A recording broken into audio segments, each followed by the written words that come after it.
all the teams and drivers very, very much take this mix as they find it. Yes, they'll take this. This is November. You're really dicing with odd weather, but they've been very, very lucky indeed. The Porsche pace car pulls off a green, white and red Audi and a blue, white and red Audi on the front row. Frank Stippler, powered by a pre-race banana, sets off waiting for the lights to go green. Proper start today. A couple of the drivers in the Cup 2 class Porsche trying to dive down the middle and having to dab their brakes, nearly clattering the cars in front. And the Huber Motorsport Porsche, I don't think it's going to have any pace on the right-hand side, diving down the inside or trying to, of Frank Stippler to go for the lead. Franks enters on the apex side of the first corner, bounce off the curve, spins around one of the Cup 2 Porsches. 3 cars, 4 cars, 5 cars on the ground. The Aston Martin makes it back. So a little too hard too soon and cutting across. Stippler had nowhere to go on the inside. He was about a car length behind, but he had to turn into the corner, hit the curb. We've got a Cup 2 class Porsche in the lead of the race. It's car number 107. The Landgraf Mercedes was second. On the exit of the Mercedes arena, unfortunately gets pushed down to third. So Frank Stippler back into second. It's super, super busy out there. Well, that's the Mattel Racing Porsche that's taken the lead. The 107, as you said, quite rightly, Bruce, there. But the Porsche that got turned around there just at turn 1, almost like he stalled it, or he just didn't have room to flick it around and go without taking out other people. So that's going to be very smooth. The Landgraf Mercedes also getting a good run.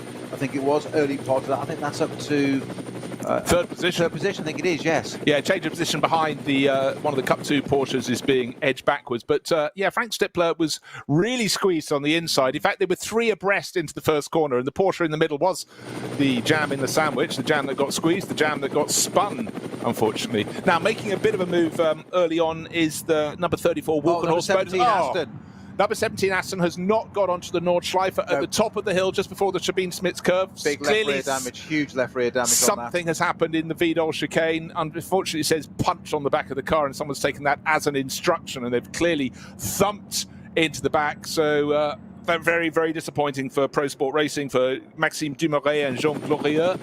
So 87 starters, down to 86 at the moment, still waiting for the second batch of cars to get their start. But up front, very close indeed. Walkenhorst Motorsport BMW starting to pick its way up the order. And forgot to mention the green, white and red Audi that started on the outside of the front row is down in 6th position.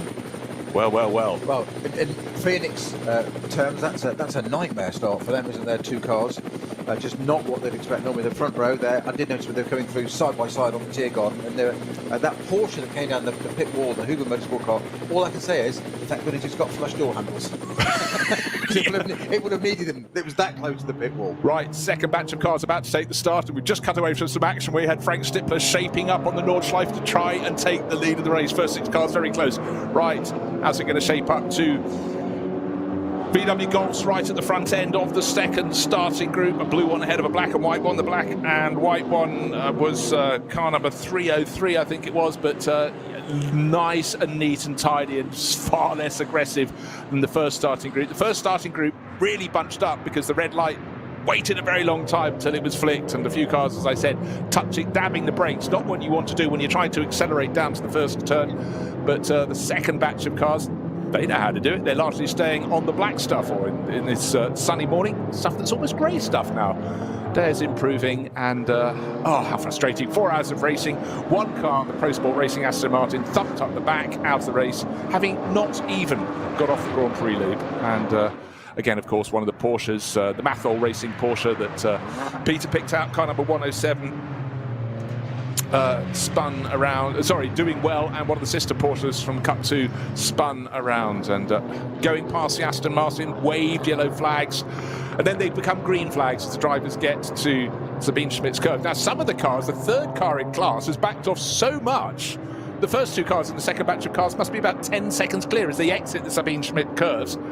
Code 60 there now because of that number 16. It's gone to code 60. Yeah, literally that second. Okay, well, this is the point. We've talked about this many a time. We'll talk about it again through this race.